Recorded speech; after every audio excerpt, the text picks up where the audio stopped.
Howdy ho, Winslows. It is your neighborhood friendly Dara here for Dear Hallmark. And this is my space where you can come in and we can chat and chill and talk about all things Hallmark Channel. And y'all, it really is beginning to look a lot like Christmas with my guests that we have here in the home of Dear Hallmark today. Because normally I'm just talking to y'all and it's just me, but we have company today, y'all. So we got to take out the good china and we got to take out the good cups for our guests today. Y'all, you have seen him and heard about him. He's produced movies that we are going to talk about today, such as Junebug, Deck the Halls on Cherry Lane, Season's Greetings at Cherry Lane. He was in Glenbrook Christmas. And you know we're going to talk about Love at the Thanksgiving Day Parade. Y'all, I'm talking about none other than Mr. Antonio Cupo. Welcome to Dear Hallmark, sir. Thank you for being here. Thank you so much, Dara. That presentation was, I don't know if I can live up to it. I'm going to try. Listen, you ain't got to do nothing but just exist because your filmography speaks for itself. So that you just keep on keeping on. But Antonio, because this is Christmas in July, I wanted to ask you a Christmas centered icebreaker question to just kind of get the ball rolling here. So, if you could spend the holidays in a foreign country for an extended amount of time, which country would you choose to spend the holidays in? Ooh. I'm a little torn on this because I have my actual experience in a foreign country that brings back very vivid memories.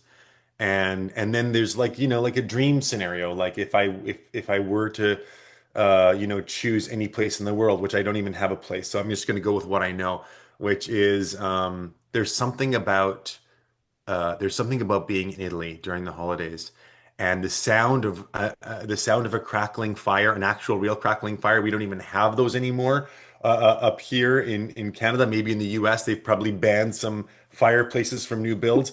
And that and the smell of roasting chestnuts, actually roasting chestnuts. Yes. And like we would do these things where when I was living there, it's like we have our fireplace, and then you'd put like the strips of meat, whether it's like pieces of steak or pieces of pork or pieces of whatever, and you just slip it into the fireplace and like over the coals, and it's like it's roasting in your own house, like you're doing a cookout, but it's instead of that, it's actually happening in your house. So there's that, and then you would put the chestnuts and you like roast those, and maybe you wrap some potatoes in tinfoil and put those in the fire, and you have all of this like goodness coming from. So it all kind of centers around this one room, the living room, and around the fireplace. That's where I have most of my memories, and the smell of like that slightly burnt smell you wake up to in the morning, where like the fire is now dimmed down to like maybe 5% or less, and it's just smoldering a little bit, but you have that smoky smell still in the air. That to me brings back so many positive, beautiful memories. So Italy. First of all, my mouth is watering from you talking about the food. Wait a minute. And he kept going.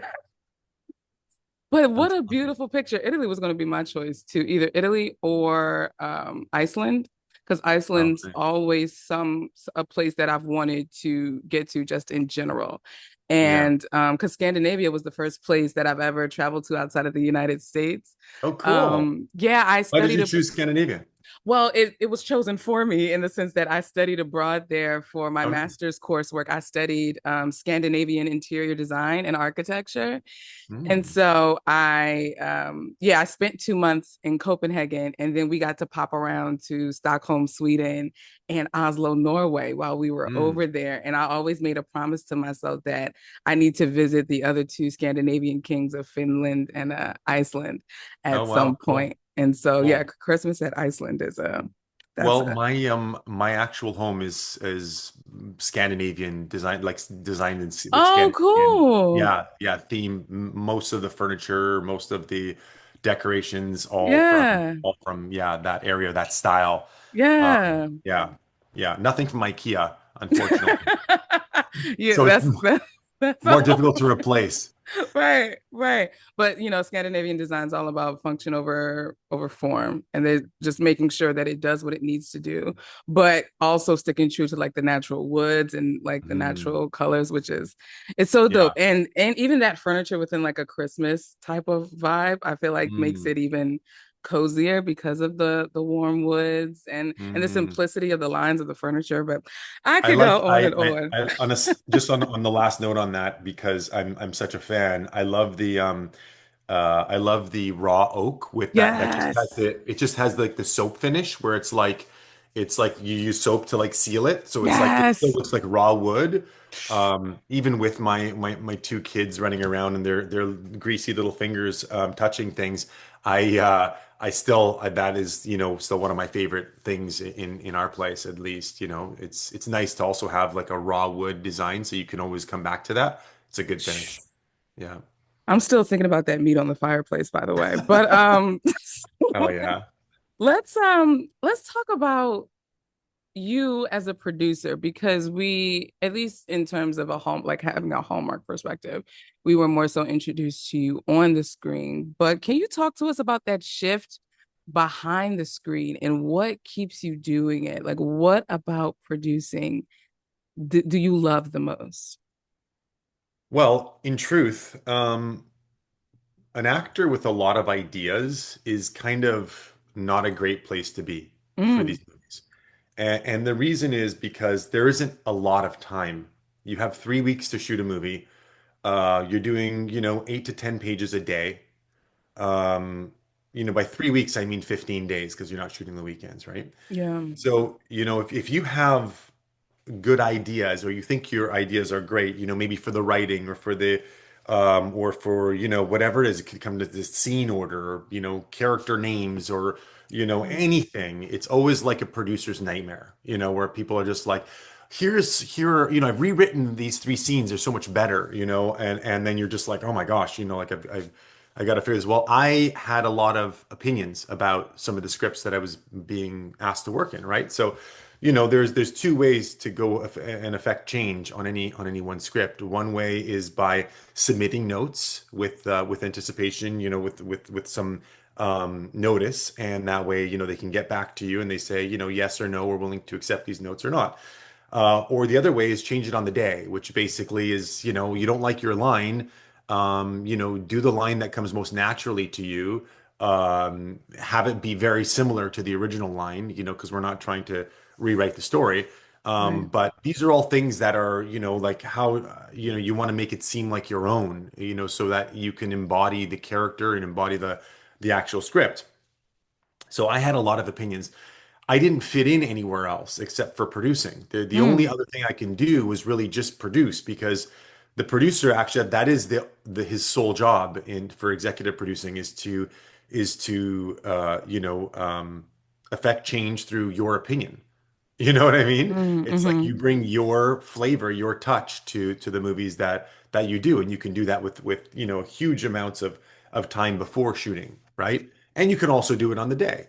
So I thought, like I also really like working with my hands. I thought, well, maybe I can sort of venture into some other things, but I just had all these opinions and all these stories that I wanted to tell. So I pitched a few stories and I started working on them as an executive producer. Of course, not having worked in executive producer, but doing that kind of work. Mm-hmm. And eventually, it just kind of came to me. Hey, you want to make this movie for us? And I produced some movies for Hallmark Channel, and that became more involved, and I allowed more to happen with regard to producing. So from executive producing to producing, the two things are very different. One is about art, the other one is about nuts and bolts and production, and just getting the crew up and running and Mm, payments, okay. et cetera, like all of that. So there are two different avenues, and I've kind of dabbled in both, and I enjoy both. And it sort of triggers different parts of my own brain because Mm-hmm.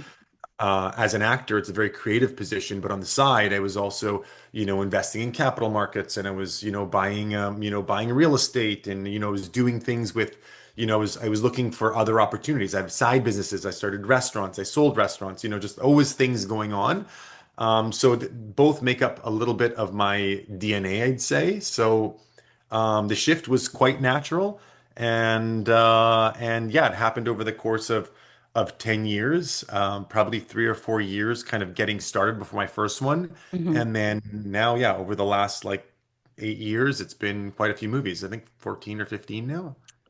Yeah. Now, does the pre-production time stay the same for each movie, or is that something that can shift depending on the type of movie that it is, but each movie still films for 15 days, if that makes sense? Yeah, most movies shoot for 15 days, sometimes 14 days, depending on the shoot schedule. And that sometimes you can just get through a movie faster because, you're able to pick up, shots that you would have gotten on the last day. You're able to get them during the shooting. Mm-hmm. And with regard to prep, we need 15 days. Like we actually need that time to be able to, I mean, 3 weeks, because when you're in prep for a movie, you're also working weekends. I mean, there's no Mm. doubt of it as a producer anyway. Um, um, yeah, there has been instances like on one of my movies, which was Love Under the Olive Tree, that had a 2 week prep schedule, and it was very hard. We got it done, but it was very hard in that, in order to get that done, I went with a director that knew exactly what he wanted. He knew a lot about locations. We were able to access a lot of his own personal files to choose the locations before location scouting, because Wow. scouting could be like a week and a half. Well, I mean, if Wow. you have a 2 week prep schedule, I mean, you have to book those places too. So we effectively chose all the places we wanted to be at before even starting prep. It was like 2 days before. And then we went to Wow. go see those places and we booked those places. So it was instant. Wow. Yeah. So does how do you choose, and if you don't develop the ideas and the stories yourself, how do you choose as a producer to attach yourself to a project? What is it about the idea or the story that makes you say, you know what, I want to attach myself to this? Well, in many of the movies that are like I bring the idea, I'll bring the idea to the network, or I'll bring the idea, Okay. I'll work on the idea with a an actor, a producer, director, or I'll be speaking with the network directly about some of the things that I want to do, and maybe one will strike a chord. Those I'm automatically, I suppose, automatically attached to. Hmm. The other ones, and some of the ones I've been involved in, like Cherry Lane, came to me through the network where they it already had an executive producer attached. We delivered services for that for Cherry Lane. So we brought all of the crew, so the Oh, producing, okay. the work Okay. of the producer. So Mhm. putting the crew together, putting the accounting teams together, paying everybody, creating, schedules. It's a lot more about the nuts and bolts of filmmaking, which is still like lots of fun, but it's not Yeah. as artistic. Oh, okay. That Yeah. makes sense. And so Yeah. you said the executive producer part, that's the part that's a more artistic within the production of the movie. Can you Yeah. talk a little bit more about that? Yeah, like you're as an executive producer, like your domain is the frame, right? Like Hmm. you're sitting there, like you see the frames of our corner, like our screens Hmm. right over here. I sit there and aside from develop the project and marry the art to the money and work with the actors, choose the director, with the network, of course, choose the actors with the network. Sometimes they, certainly number one and number two, our leads come many times they come packaged with a project, or there'll be a discussion. But really, this is my domain right here. Like what you guys see at home is that final image. Everything from the concept to the shooting of to the delivery of is my world. So I Hmm. want to make sure that these four corners, everything is absolutely perfect, or to what I would consider perfect for a Hallmark movie. So it's understanding also the brand, understanding the direction the brand wants to go in. Telling the story. How do we tell the story best? Who are the actors in the story? Hmm. What are the actors saying? But also, oh, I don't know if I like the way the actor said that line. Hmm. The line was written in a certain way, the way they said that. So Hmm. being able to quickly shift and maybe adjust the line, going in, talking with the director about changing certain things to make it more fluid and make it more approachable for the actor, right? So Yeah. facilitating every bit of the movie to make it as smooth a process as possible. Yeah, thank you for explaining that. Because that's something I talked with an executive producer for a Hallmark Mahogany movie, Hmm. Sense and Sensibility, and that was a period piece. So they Hmm. had multiple, even I didn't even know you could have so many different types of producers. Like they had a line producer, a consulting producer, because they wanted to make sure they got the historical parts Yeah. right. And so and then also hearing you talk about it from an artistic perspective. I enjoy picking people's brain because everyone will say it, even though it's the same role. They still I feel like interpret it in like with just a smidge of difference, just because of how they may Yeah. approach a project. So I appreciate you explaining that. Thank you. Yeah, like I mean, some movies I've done, there's been producers on it that I never even met. Oh, I'm like, what? how did this Wait. person become a producer on the movie? Wow. But it maybe they helped in a sales scenario for a foreign Oh, sale, and wow. Okay. they negotiated in a producer credit, an executive producer credit normally, but it's a credit that you you either do the work or you put the you find money, you do the work, or you facilitate the movie in some other way that's going to be beneficial to the movie. Okay. So I mean, it's a little bit of a watered down title, but the people who know and the people who know how I produce on set, I'm with them. Like I am there every day. It's every frame of the movie. It's every millisecond that you see is been checked, gone through, 100% by me. Well, let's talk about that because you jumped into a few of those milliseconds of a frame in Junebug. That was my favorite cameo by far in like Hallmark cinema. Like that's going in the Hallmark Hall of Fame for me. I mean, I'm not even exaggerating. This is no hyperbolic language at all. Like I rewatched it again, and it was just probably all of what 35 seconds between your two times that you went to their table and so can you talk a little bit about what Junebug meant to you and just how the cameo even came about of you being in that movie? Well, it was brought to me by Autumn Reeser, who I love. Anyone who knows Hallmark knows that Autumn and I go back years and Yeah, years. yeah. We've done 4 or 5 movies together with the network, one at least with one without, away from the network. We've been paired up many, many times, and it's a combination that I love.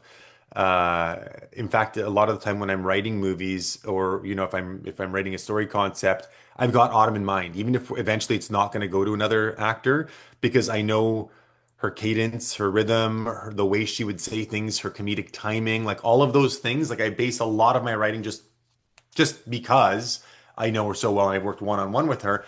A lot of that comes from that. So that should say nothing else except that I'm a huge, huge Autumn Reeser fan. Um, so that movie was brought to me by Autumn. She wanted to make the movie and sort of wanted a little bit of help with it, and it was eventually we ended up getting into a development scenario where the film was supposed to just be made. The script was done, Hmm. and it ended up we went back into development and did rewrites and things like that. But it was, I mean, it's such a beautiful story initially, and written by Summer Israel Johnson, who's a new writer in the Hallmark space, but quickly, understood the task. That's the big thing, right? We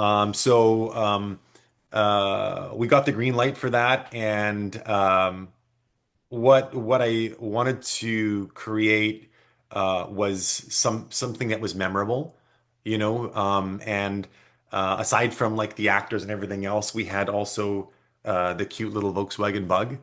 That when we were growing up, we would see them around everywhere, and it was just like it was a communal sort of car, and it sort of went by the wayside. And I thought, well, isn't this? Wouldn't it be cool for our character, Bug, to have a bug? And it was a nice little sort of, for me, it was a nice little sort of flair and a recognition of sort of where what we would see growing, what we would have seen growing up, and how someone could just hold on to that idea of something maybe their parents experienced or they experienced as a child, and then bring that forward. We probably all do that in some way with Mm-hmm. bits of our lives. So I thought that was cool and something very recognizable. Of course, Aaron O'Connell, and Autumn together were just brilliantly matched. Yes. He's such a beautiful guy inside and out. I mean, like he's a beautiful guy. Like he's just does beautiful things. He brings an energy to the film set every day that was just like, I love you, man. Like you're so cool, And he saves puppies. He flies around the country and he saves puppies. You know what Oh. I mean? Like he in his own plane. Like it's just like wild stuff. He's got a like the craziest body I've ever seen.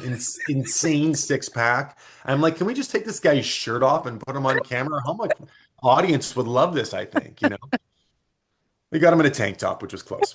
Um, and then, yeah, so I mean, creating little moments here and there. Of course, Autumn and Aaron brought all of that energy.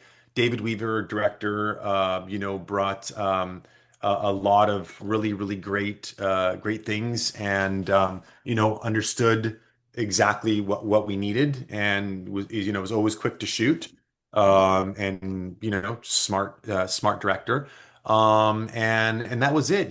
Then it came down to the final character, and that was we had done some auditions for it. I think it was the network that asked me. Yeah, I think it was the network that asked me, our executive there that said, "Hey, would you be interested in doing a cameo?" I think it was that one.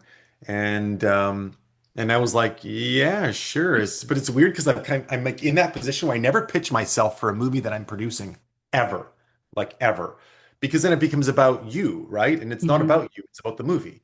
So I was like, look, if you want me to be in the movie, then yeah, like if there's a character that I just pop in for, yeah, sure, I'll do the waiter.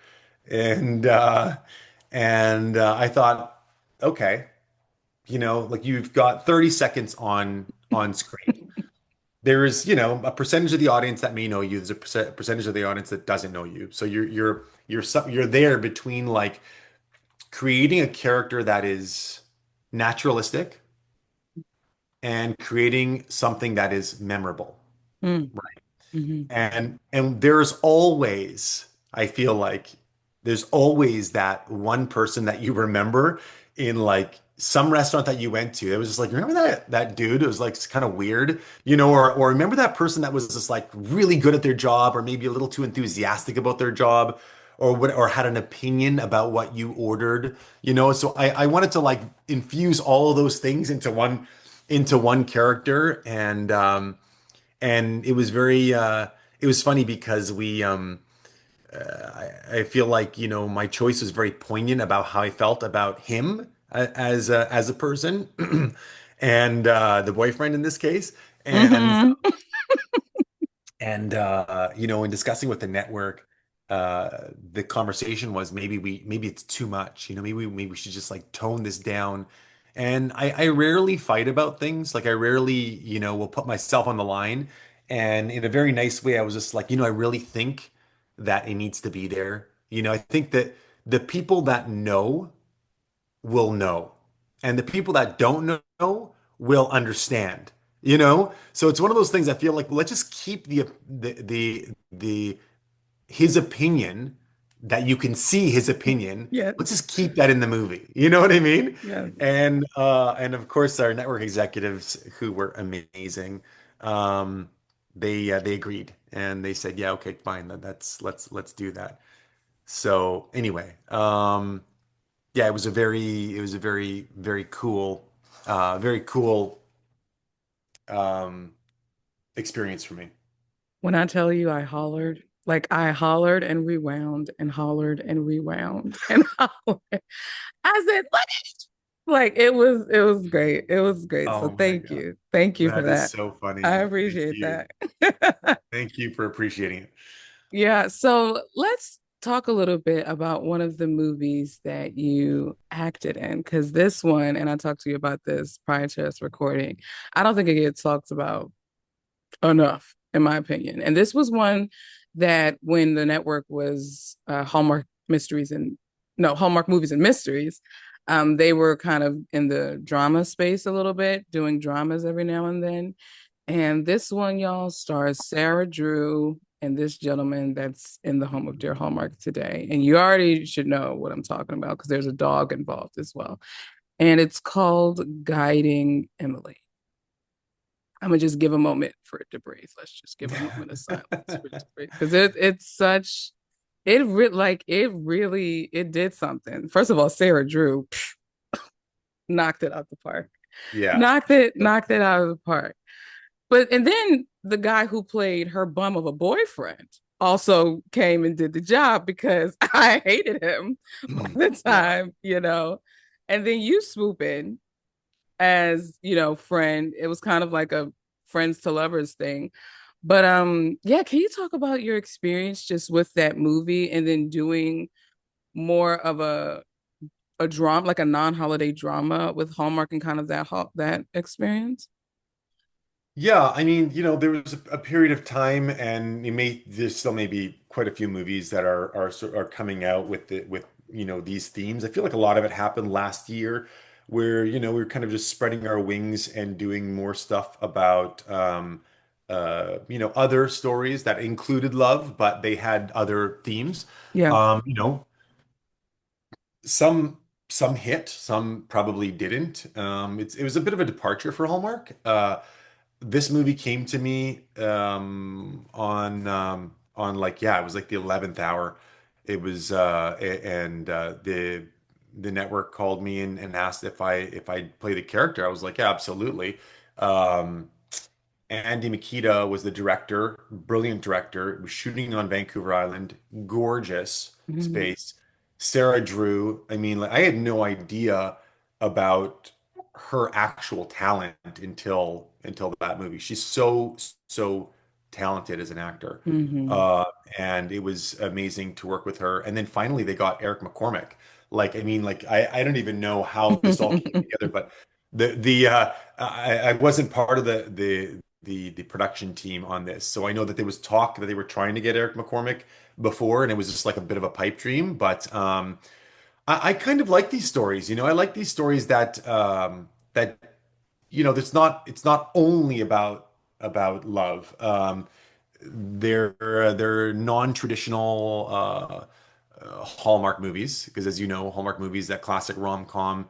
Of some of the other movies that we spoke of, they're this is a bit of a departure for them for that. However, like when I watched the movie, I was like it was heart-wrenching. It was just like I got shivers. There was so many moments in there that were brilliant. Thanks also to Sarah who brought that incredible performance. It's not easy being, covered up, Mhm. and being a seeing person, but acting the part as someone who's not able to see is very, very difficult. In fact, I played with the idea while we were on set to see what that feels like, and Mm. it's not easy. It takes a different kind of focus, So kudos to the talent there. There's a lot of really, really cool things about that movie. But ultimately the final end product was, I mean, it was just like I got shivers, So there's a lot of things I could say about it. Toby Levins, the ex-boyfriend, hadn't worked with him before. Really, really great actor. Matty Finocchio, one of my favorite Yes. actors in Vancouver. I wish, like I long for the day that he and I, and he knows it, play brothers or something like that because Oh, we actually went to college together, me and Maddie, and he, yeah, we were both in college together, and we were both in the acting program, and it was I had no idea. Like nobody survived that program. No one became an actor after that. Literally, no one became except for Matt. Me and Matt. That was it. Everyone else kind of just did other things. So It's cool. Like the people that people that I was learning acting with or was learning acting from were actually in the movies, you Oh, know? that's wonderful. Yeah, very cool. Very cool.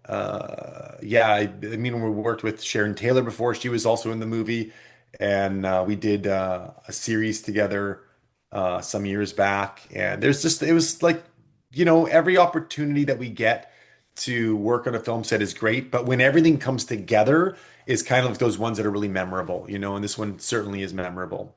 Anyway, I don't know I can't remember what the question was, but I wanted to sort of just give you as much as I had offhand about the story and about Yeah, my. that's exactly what the question was. So thank you. Yeah. Mhm. So because this is our special Christmas in July episode, we got to talk about some of your Christmas movies. Yeah. And so let's start off with a couple of the ones that you produced most recently. These ones were straight to streaming. Hallmark Plus was like a big thing last year when it rebranded Hallmark Movies Now, what we used to know as Hallmark Movies Now, into Hallmark Plus, and they kind of created this synergy between the Hallmark retail products and the Hallmark media. And so can you talk about these two Cherry Lane movies in particular? You did one that just blew my little brain to bits because I wasn't ready for all of the talk about Tetris, like all of the connecting parts. Yeah. This is the one that starred Brooke Dorsey, Sam Page, Benjamin Hongsworth, Chelsea Hobbs, Aaron Cahill, John Brotherton. I think Jamie Calico was in it as well. And that one was Deck the Halls on Cherry Lane. And you also did Season's Greetings from Cherry Lane, which has Shannon Kook, Corey Cox, Sarah Dugdale, Vincent Rodriguez the third, Jonathan Bennett, Brandy Alexander. Like, how, why, who, when, where? Can you just talk about kind of what it was like with these movies? Were these some of your ideas, or was this something that was brought to you? This one in particular was actually something that was brought to me, a brilliant idea. Having this home go through sort of generational change. Um, it's wild. I think about this all the time. Like I look out from my place is fairly new. I was able to find a place that was a new build in a period Mm, where the market sort of came down, and I got a new house for the price of a used house. But one of the things I actually really like about used homes or homes that are well lived in is that they had memories, residual memories there, mm, and how those homes change over the years uh, is um, is fascinating. That this is not my idea, but it's something that I started thinking about, probably even, like that I can give voice to it after doing these movies. mm, The movies had basically been completely developed.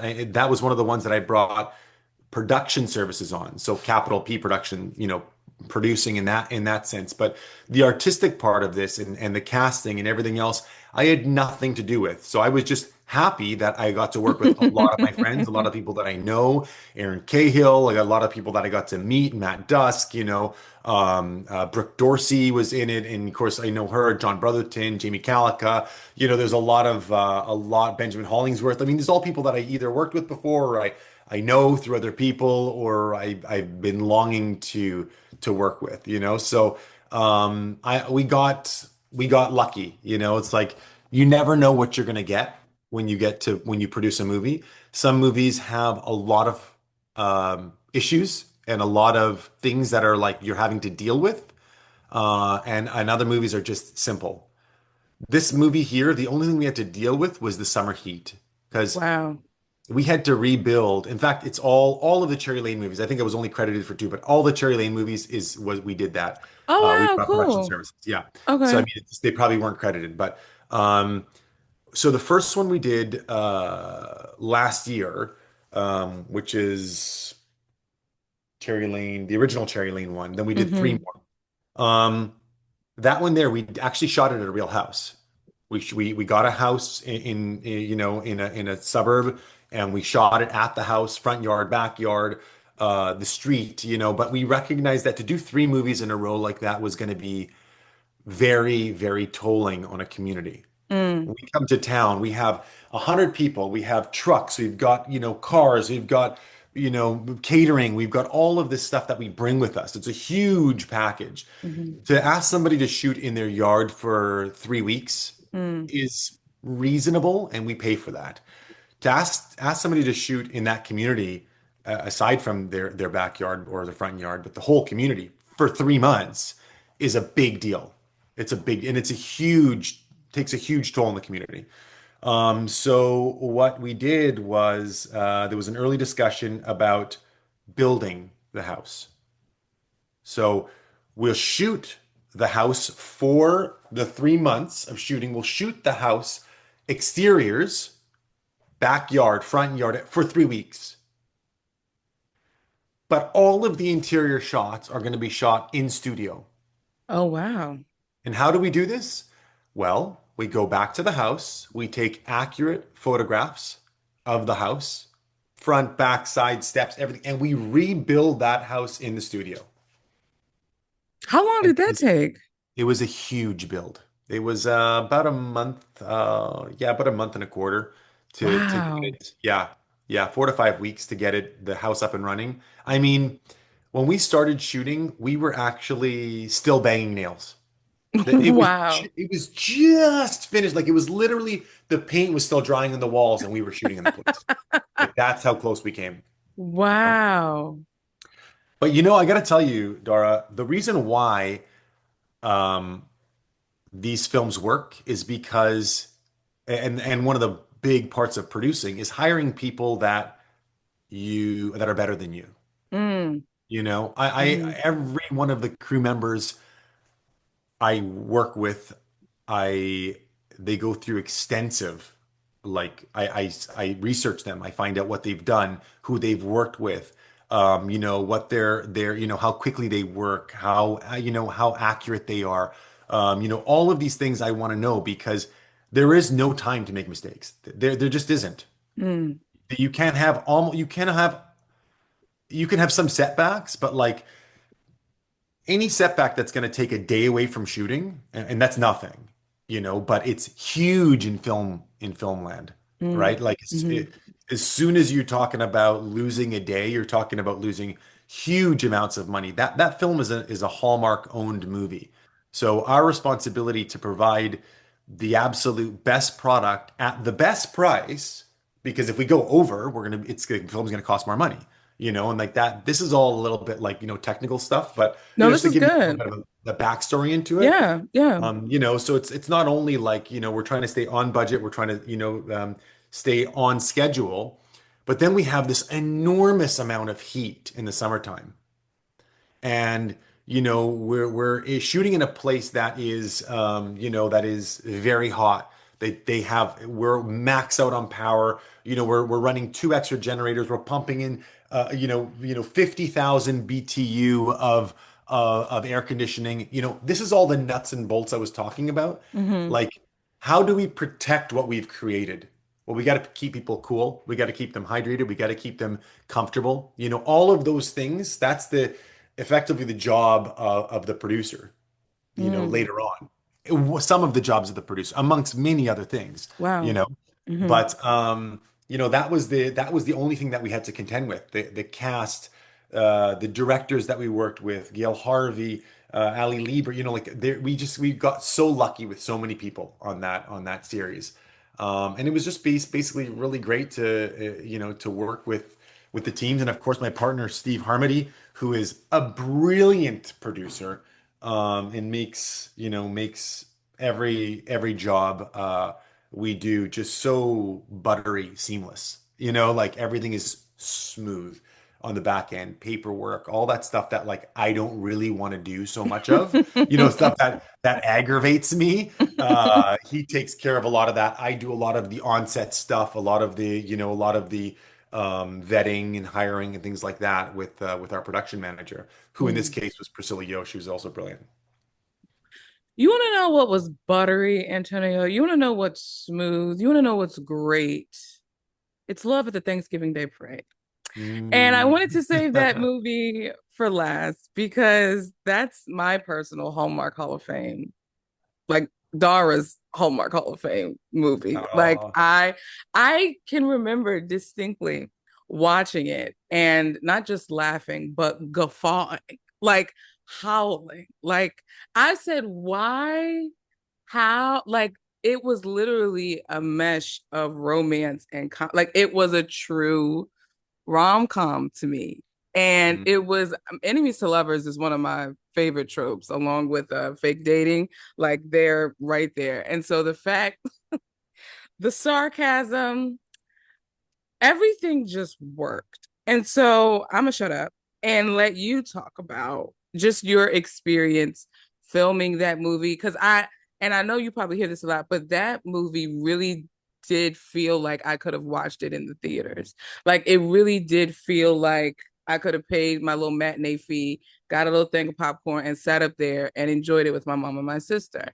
And I, I go back to that movie every year for that same feeling because it's also, and I said I was going to shut up, I'm sorry, it's also like it provides a sense of comfort as well. Like Autumn's one of my favorite Hallmark actresses, but there's just something about this movie that in its comedy and in the romance and in the enemies to lovers of it all, there's Yeah. still a sense of comfort, there's still a sense of coziness, there's still a sense of charm Mm. that I think it just hits.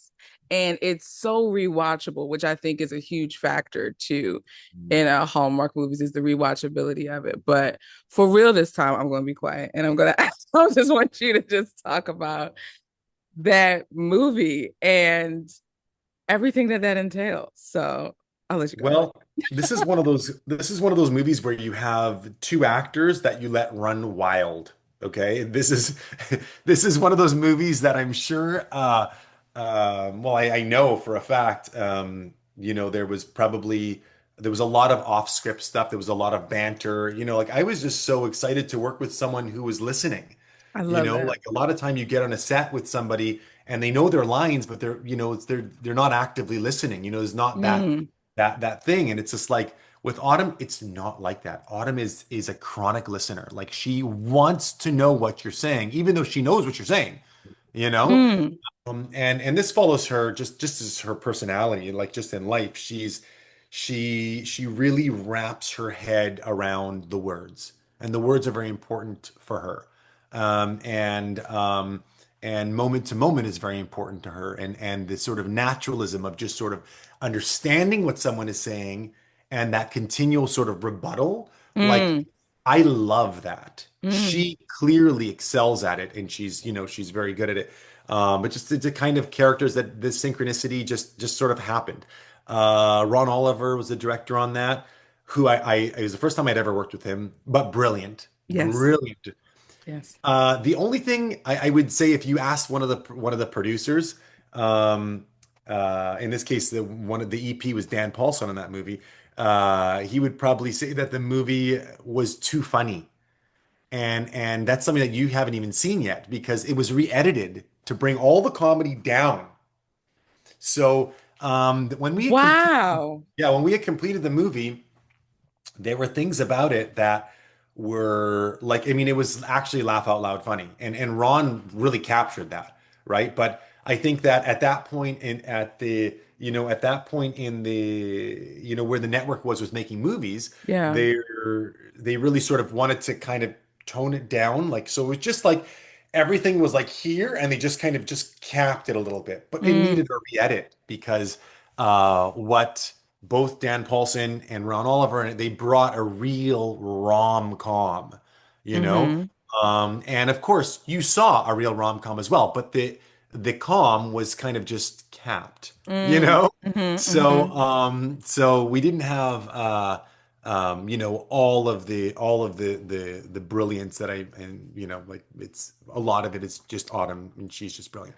But the synchronicity with like direction and the production and the actors and all of that stuff happening, it just creates these moments that of course we always want to see, but they may not always be right for where the network is at that point. Yeah. Yeah. It was written by Nancy Silvers and Bill Freelick. I mean, like these are, Nancy is just, if you look at Nancy's IMDb, you're going to be like, oh, of course. Like, yeah, she's still one of my favorites to date. Um, it had everything, it's that film that's got the bow tie. It's just like, here is the actual perfect romantic comedy. Not to say because I was in it, to my horn or anything like that. I felt like I was probably the weakest part of the movie, but like hanging in there and just like continually just being adoring Autumn and creating those moments of friction, but also fun and Yes. energetic things that happen in real life where you're like, is this the person I'm going to be with forever? Like this could happen anywhere. And in this case, it just so happened to happen right there. I think we were tearing down a building or something Yeah. about bookstores, right? It's Yes. like, Yeah, yes, yes, yes, yes. yeah, no one Yes. goes to bookstores anymore. They download them or something like that. I can't remember what the line Yes. was, but yeah, Which is funny. This is a total aside, but I believe it was CBS who just did a segment about how bookstores are experiencing a revival right now, even within this digital age. Like people are trying to capture some type of something by going back into bookstores now. And like I'm the you type of see, like weirdo. I got shivers Yeah. just saying that. I got shivers. But I it's still so true. look, look, albums. Like I've got like Hey. Supertramp, Cher is still unopened. Okay, fine. Like what is this? Wes Brown, like Yes. just I got like records and a record player and like I love things that I can tactile sort of things that I can touch. I just love it. I love listening to old records. I love reading books. I just love that thing that we've lost now. And what do we have? Like we're gonna lose the fact that we can hug and hold each other for some idea that it's gonna just be the same with AI or some digital images, and it's Oh, not the same, oh you my know. gosh. That's a whole other conversation, the whole AI thing. It's freaking me out. And Mm. I don't like it. I don't like it. But I was laughing as you were talking just a little bit ago because one of my favorite scenes because I think friction is the perfect word. Almost not even as rough as a Brillo pad, but just a little something that kind of just, the character just kind of rubs you the wrong way a little bit. But I thought it was so cool. It was when it was when she thought her guy was gonna propose. I forget the character's name. She thought her guy was gonna propose, and he didn't. And so she's crying, and then your character's limo comes up and then pours something in a champagne glass, and she thought she was drinking. You're just like, it's ginger ale. Like what? And it was like the way you said it. Like Oh my. like that is a frequent callback for me for that movie Oh, for it's that so scene funny. alone. I think It's I so good. laughed during oh my God, we remember we were doing that. That's such an Autumn thing. Oh my God. And the character was Brian. It was played by Ben Cox. Brian. Okay, Yeah. yes. And Ben is a brilliant actor. That was the first time we'd worked together, but he's just such a great actor. I love Ben. Local actor in Vancouver. And so funny. Like even their scenes, it's like he's like a marine biologist, right? It's like so weird, right? Yeah. But he gave that perfect energy though of like just kind of being oblivious and just, like aloof, not aloof, but like he just had no clue. Like he just had no clue. It was everything just worked. Everything Yeah. about this movie worked. Oh, I Well, love that.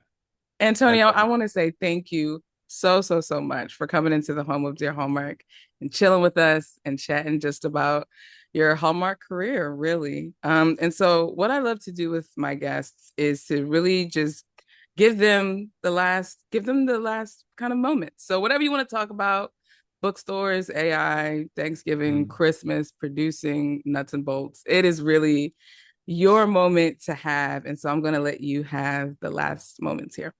Well, I will say, number one, thank you for inviting me into your life and for asking me these questions. I feel like anytime we can sit around and talk about movies. I try to, wait till I have something really important to talk about, and like a movie coming out or something like that. Which I don't think I have anything right now on Hallmark.